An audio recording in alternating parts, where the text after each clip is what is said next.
In this video, I will quickly run through some of the details associated with the capturing and processing of data from your digital counting sensor that is attached to your anemometer and spinning disc. So we haven't talked about a digital counter yet in class because this is the only place we use it is in the project. And if you think about the context, you're going to have a number of counts per unit time to indicate how fast your disk is spinning. And what you'll need to do is calibrate that counts per unit time in the wind tunnel to determine how it relates to miles per hour, meters per second. And what we're working toward here, if I show you just a finished copy, is inside a while loop, we'll put a timed loop, and this timed loop will happen with 1,000 milliseconds, in this case, between start and finish.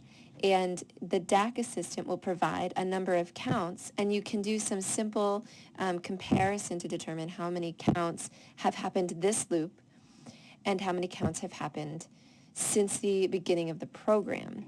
And as long as this while loop is running, it will continue to run this internal loop. And when you hit the stop button, both of these stop, and we'll replace this DAC assistant with a proper DAC assistant. That was just for purposes of running without a module attached. So let's add a few pieces of structure. I want to come to express, and I'll put in my while loop with a button, and then I'll come to programming structures, timed and timed loop right there, and draw that structure in here. And I also want to come back to my DAC assistant on the input the express input toolbar. So in this data acquisition, we're going to use a counter input of edge count. And if you click on that, it brings you to supported physical channels, and we're going to use counter 0. This is on the 9401, and instruction will be provided about how you solder that connector. So it's going to count edges, and you can choose rising or falling and an initial count. And the difficult thing here is that it doesn't actually provide a wiring here, but we'll provide that instruction for you in class. The acquisition mode, just make sure that this is one sample on demand. And it's hard to see on my video screen. Here it is. So we'll click the OK button. So now I have my data coming out, and I'm going to need to, as usual, convert that. In this case, we're going to use an integer, and because the counts might get very large, I'm going to go ahead and give it the largest integer format. And this next step is going to help you compare the number of counts to themselves so that you can really just get the number of counts that happened in the last second. Now, I'd like to point out at this moment that the default is 1 second per loop, and that's fine. If you wish to change that, then you would change it right here. If you leave it at 1 second, then the number of counts is counts per second. So that works out well in your favor, but if you want to get a little bit more precise, I guess you could think about changing that value. In the next video, I'll look at the logic and the steps for getting the logic in to create a loop similar to this that takes that number of counts and basically subtracts the last number of counts from the current number of counts to get you how many have happened in this second. So that will be in the second video. So in this video, we are continuing to modify the counts from your digital counter on your anemometer and disk to get to the number of counts this loop. So what I'm going to insert here is a mathematical tool to subtract. And I'm going to wire up my integer output, and then I'm going to go ahead and wire my input and my output together, and I get this feedback node. And I'm going to unwire it now. So that might seem a little strange.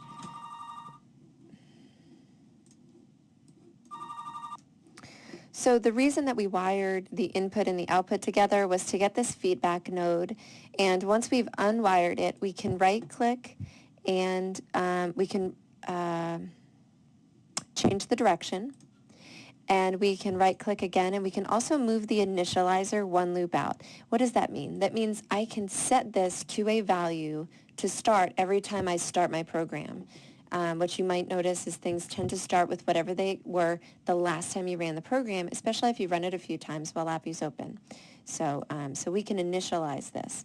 And I'm going to put it in between my conversion and my subtraction operator, and I will wire this up to the original wire of the data, and then I'm going to right-click on the output from the subtraction operator and create an indicator. And this is the counts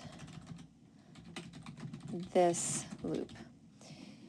So this is my counts per second, basically. And it's going to take the total number of counts and subtract the last number of counts and give me that difference. So on the, this is the initializer terminal, we right-click and create a constant, and I'm going to set that equal to 0 so that every time that we begin this process, we start at 0. Now, if you run for a while and you have a pretty good wind going, you could imagine that this might overflow. This representation is set to an I64. You might even want to set it to an unsigned 64. It's never going to be negative, right? So you might even want to set it to an unsigned 64, which even further increases. Oh, I should say that it's not this value that's going to increase, right? So counts per loop is going to be set. But if I count the total loops, and that's this here, I can hold down the control key and copy this over. This is going to be counts total. And I can wire this up to my data stream here. And this right here might get very large, and that's the one that you might want to rethink your representation. Take a look at what a 64-bit integer holds, 2 to the what, or 2 to the 64 minus 1, right? So that would be the unsigned integer. In a plain integer, it's half of that because it's a range in the plus and minus values. So you might want to think about making this the absolute largest possible in LabVIEW. Or you could also think about making a logic circuit where if your total value here is too large, then somehow, you reset everything. You can stop the DAC assistant and restart it if necessary. So it's something to think about there. The last step I need to do to make this complete is create a local variable of my stop button and change it to read, and then,